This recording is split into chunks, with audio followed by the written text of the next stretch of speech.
Alrighty guys, I'll show you something what I do with my 3D printer and how I design my own stuff. It's a lot of work, the first few things. For instance, this took me a couple of days to make, these chucks, because I have to think about how to make them. I use Fusion, most of the time I use Fusion. That's for me the easiest way. Finally, it's yeah, something I'm used to now, so I keep using it. Right now I'm trying to make something that I can hang on my sort of bin around my turning wheel.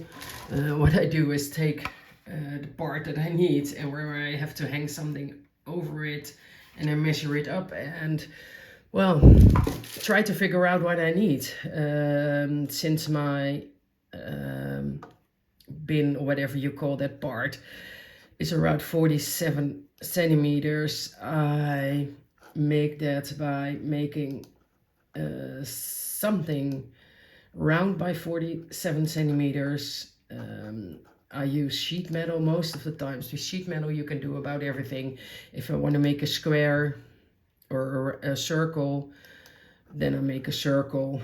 And I don't know, you want to see how I make a circle that has like a hole in it. Let's see, create, sketch. He's saying it's finished, but I'm not finished yet because I want to make a circle that's like kind of a roller. I make 2 circles and then I go to plastic and I say, well, can you go up for me? I don't want that part. I just want the inner part. Why doesn't it do that? See, that's also the problem when you don't. I don't know what happened. Usually it does get the inner and the outer part, but now it gets all the piece. So when I pull this up, I have a circle that I don't want to have, but I can also do a solid piece, create a cylinder, and I don't know, put the cylinder in here, make it larger and cut it. You can see here the word cutting it, and now I have an open cylinder. So this is what I do with all my things. I create it myself. For instance, when I need a letter, a stamp, let's see, I use the letter E, for instance. Letter E, I go to internet and I search for letter E, and let's see,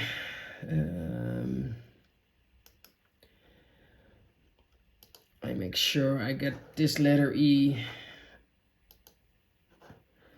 Then I have to go to the other internet and I use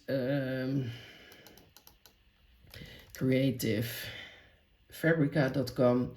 I do, I think it's, I think I do the free one. You have to do like, you can do a paid one, but I do a free one and I have to factorize it, because when you have like a normal picture, it doesn't work like that. I open it. Well, I have to pick it, of course. Open it and factorize. Creative Fabrica goes your JPEG or whatever goes to SVG. So now he's making from an JPEG, he makes like an SVG document, and I need that to make like a stamp with an E. So what I do next is go to factorize, get a new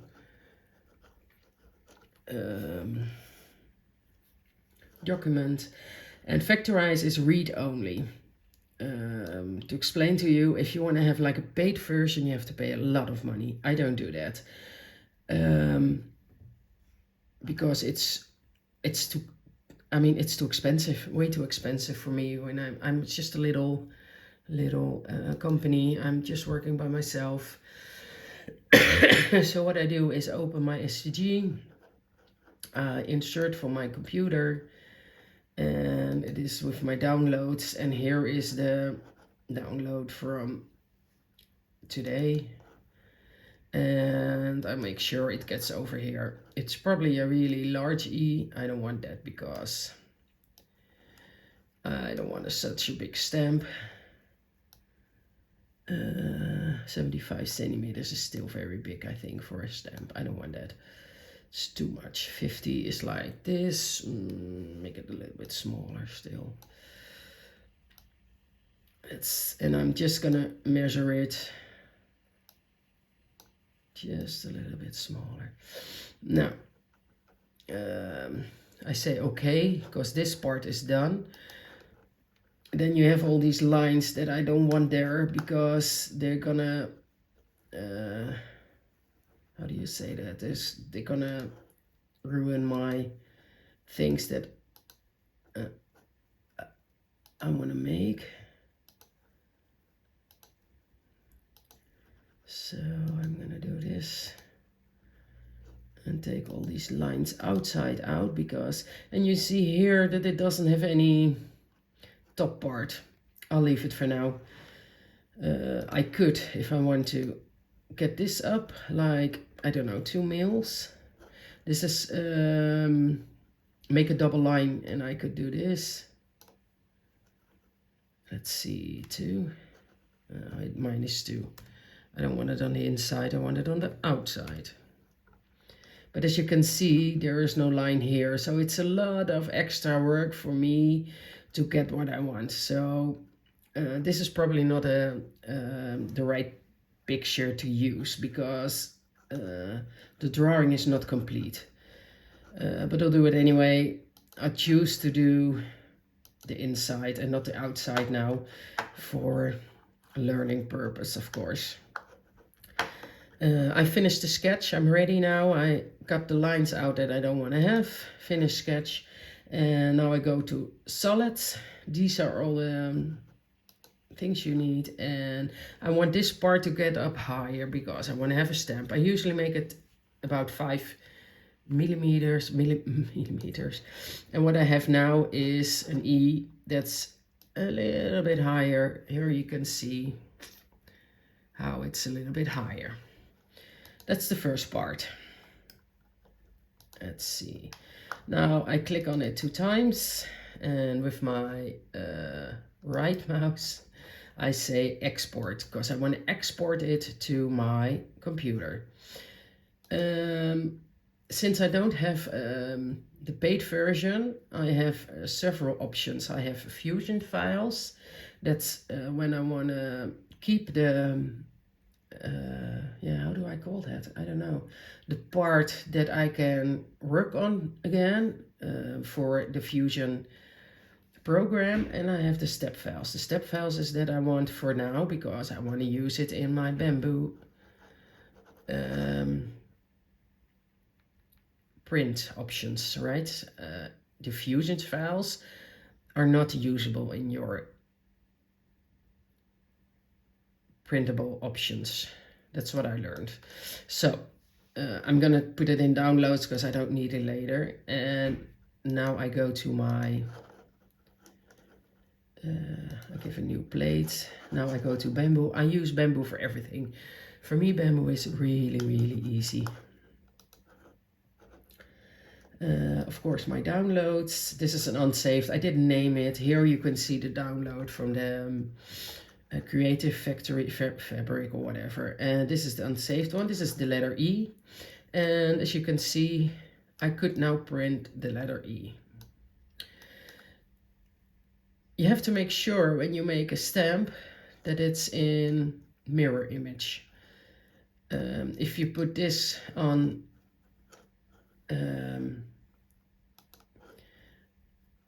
I'll turn it around for 180, and you put this on a stamp, you can see when you stamp it, your letter is gonna be like this. I don't know how you guys see, but keep in mind that when you are making a stamp, the stamp has to look like it's in mirror. And I've done it a lot of times the wrong way. Here you can see how large it is. It's 48 millimeters high, and I want to make it a little bit shorter.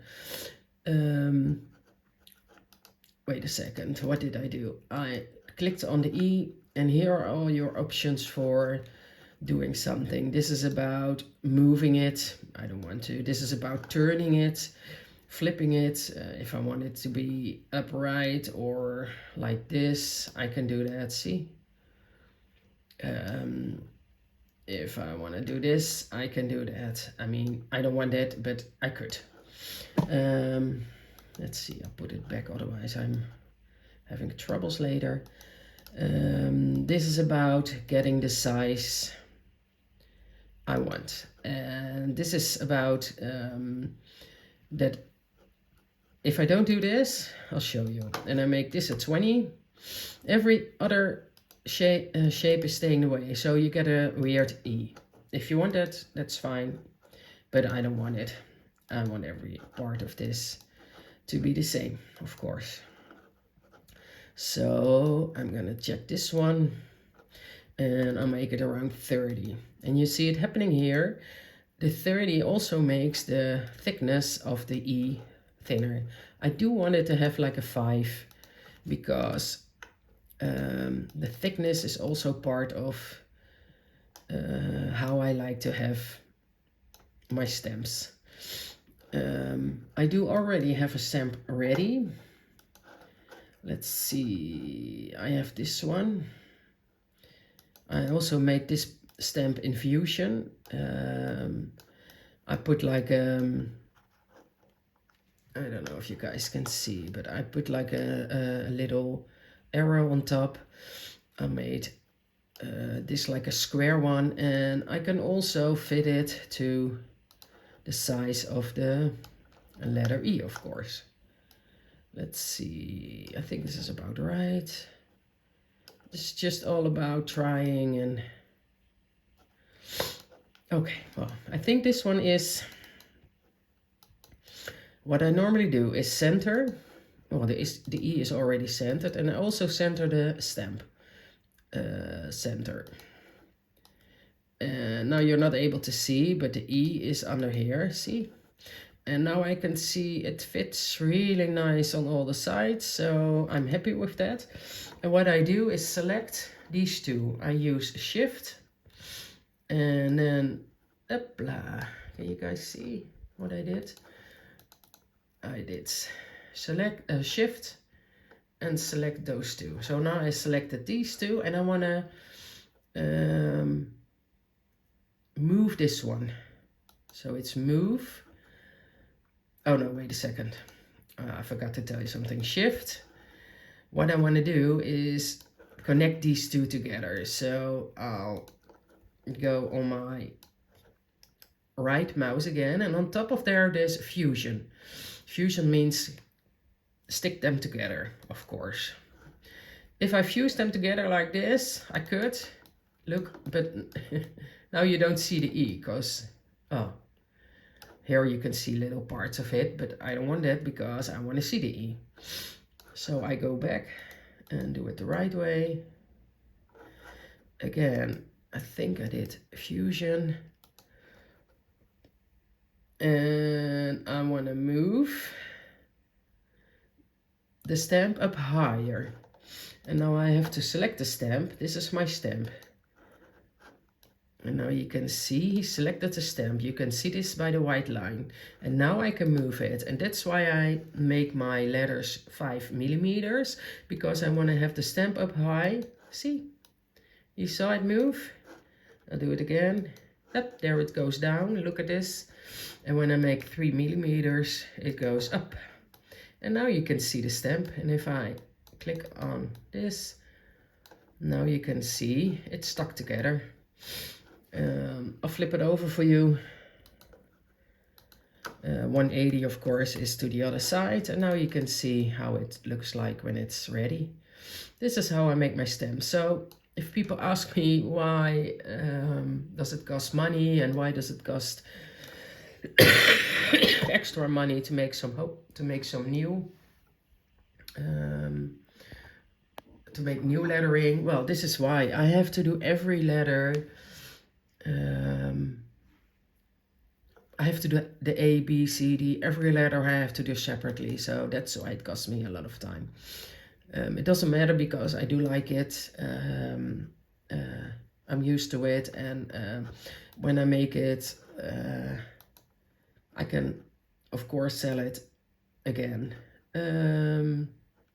That's about the alphabet letters. I also make rollers, but that's maybe for another time.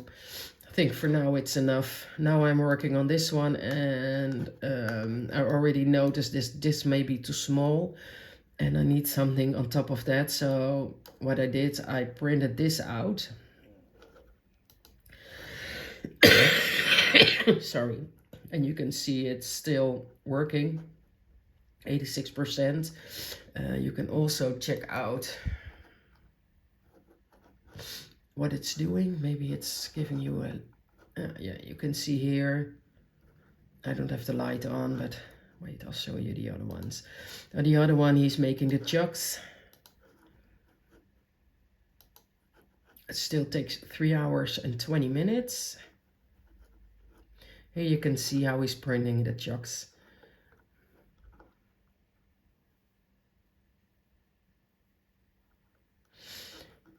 So that's it for now.